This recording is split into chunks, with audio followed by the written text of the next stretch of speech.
Imagine this scenario. You are pumped to hit the gym. You start working out and only to pull something or feel sharp pain midway. Yes,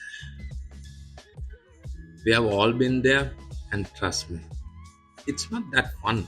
Today, I'm going to share 10 underrated tips to help you avoid any injuries while you're lifting weights. Because nobody, absolutely nobody, wants to be sidelined before they even started seeing gains. Let's get into it.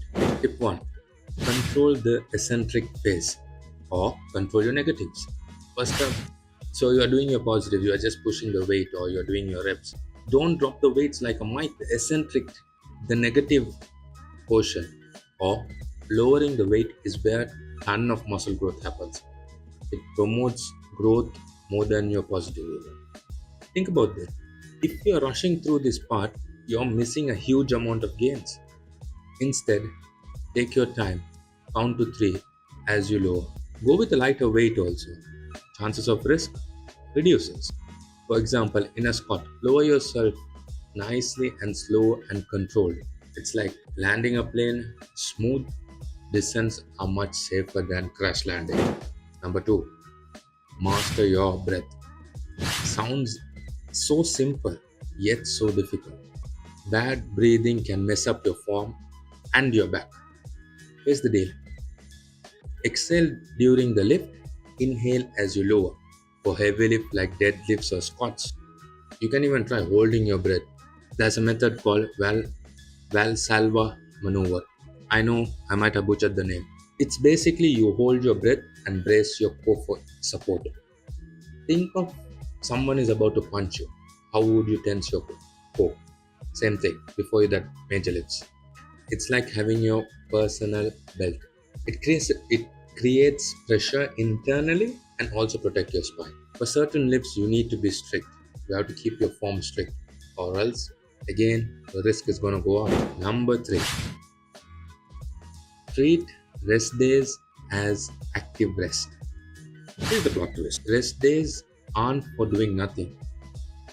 Sitting on the couch all day or playing your video games or just sleeping throughout the day. No, that's not it. Instead, do make your rest days something known as active rest days. You can do some foam rolling, you can do some yoga, you can go for a walk, hell, you can even go for a small jog. These keeps your muscle loose and help you recover faster. Think of it like this: you go to the mechanic to change your oil in your car, and you skip it, and then everything starts to get rusty. Same thing here. Active rest days keep you ready for your next workout. Number 4, there's a rule called the 90-90 rule, which helps in your joints. Have you ever noticed how some people crank their elbow way too far on the bench press? Or have you noticed some people, going doing the dips in so great depth? Yeah, and it's not for beginners again. Instead, keep your joint at a 90-degree angle during rows, during presses, or even during pull-ups. It's safer for your shoulders and elbows, and it keeps the tension of the exercise in the muscle where it needs to be. As you get more comfortable with it and your flexibility and your mobility increases, then you can go past those range of movements so that you get a better stretch. But in the beginning, let's go with the 90-90 rule. Number 5, having a pre-workout routine. Okay, I admit everyone tries to go fast through this or they entirely skip it. Take some time before the workout, not only to warm up, it strengthens your small stabilizing muscles before they even have a chance to give up. Add some resistance bands exercises, some scapular retractions in your warm up. A good example, again, let's take the car analogy. Let's take the car example. When the weather is cold, you don't just jump into the car on it and then you drive off. No, you're on it, keep the engine on for a while, and then you drive off. Same thing with your body. Just because you have your engine prime doesn't mean you just drive off. Get it a little bit more used to. Just like the car, we also need some time to warm up. So get these exercises in, warm up the muscles, warm up the stabilizing muscles, and you're going to save a lot of time away from the engine. Number 6, rotate your grip exercises, and even stance. This is something that no one talks about. Using the same exercises or using the same grip can put your joints so badly throughout the workout that it's going to be overused. And since there is not enough rest and not enough recovery, they are going to wear and tear. So change your stance. Some days, when let's say you are doing pull up, some days go for a lat pull down. Change your grip. You can go from reverse grip to a normal grip or a mixed grip. When you are changing, I would prefer you to change anywhere from 4 weeks to 8 weeks in, so that way you have enough time to adapt to an exercise and perfect the form before you can change to another advanced exercise or another variation of the exercise.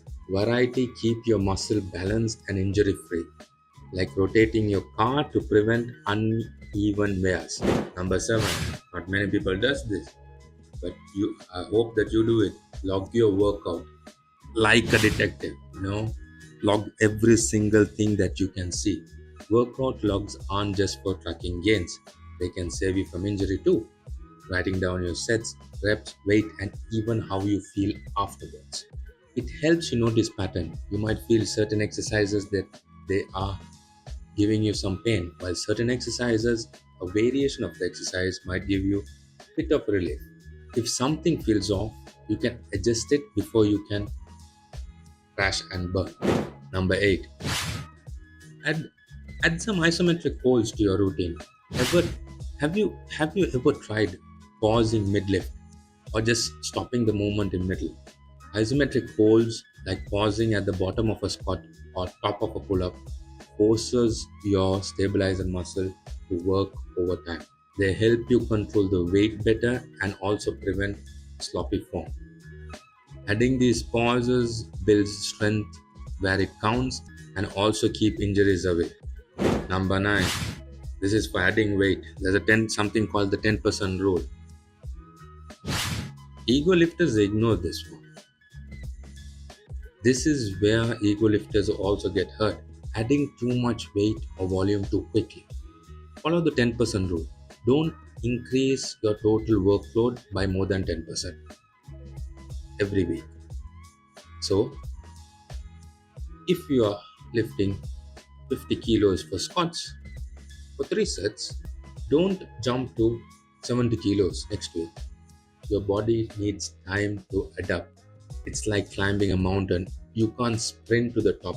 You need some time to adjust to the elevation there. Lastly, make recovery a priority. Recovery isn't just about taking naps or going to sleep. Oh, they are great though. Massage gun, cold baths, mobility work are your secret weapon. If you recover faster, you can work better. Spend 15 minutes after your workout stretching or foam rolling. This will reduce soreness, but it will keep your joints happy, flexible, and injury free too. Or else next day you're going to feel like a cast from hangover. You will feel stiff and stuck and also very robotic. Take care of take care of your body so it can take care of you. So there you have it. 10 underrated ways to avoid injury while lifting weight. Again, progress is a marathon, not a sprint.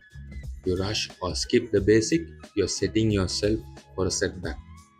Failing to prepare, then prepare to fail. Drop a comment if you have made any of these mistakes before and let me know which tip you're going to try next.